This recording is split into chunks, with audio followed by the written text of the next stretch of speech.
আসসালামু আলাইকুম আপু, আমার নাম ঝিলিক। এটা 2013 সালের ঘটনা। তখন আমি খুব ছোট ছিলাম। জিনে ধরা ব্যাপারটা আমার সাথে ছিল।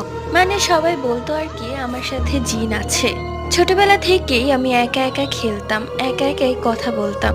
তাই সবাই এটাই বলা বলি করতো যে আমার সাথে একটি জিন আছে। আস্তে আস্তে আমি যখন বড় হই তখন আমি ফিল করি সত্যি আমার সাথে কেউ আছে। একবার আমার স্কুলের টিচার পড়া না পারার কারণে আমাকে মেরেছিল। তা আমি খুব ব্যথা পেয়েছিলাম এবং কান্না করেছিলাম। পরের দিন শুনতে পাই সেই টিচার নাকি বাথরুমে পড়ে গেছে এবং যে হাত দিয়ে আমাকে মেরেছিল সে হাতটাও ভেঙে গেছে। এরকমটা অনেকবার হয়েছে। যখনই আম্মু আমাকে বকতো সেই রাতেই আম্মুর জ্বর আসতো। তারপর তারা আমাকে একটি হুজুরের কাছে নিয়ে যায়। হুজুর জানায় যে আমার সাথে একটি জিন আছে। আমার বিয়ে না হওয়া পর্যন্ত সে জিন আমাকে ছাড়বে না। সবাই দোয়া করবেন।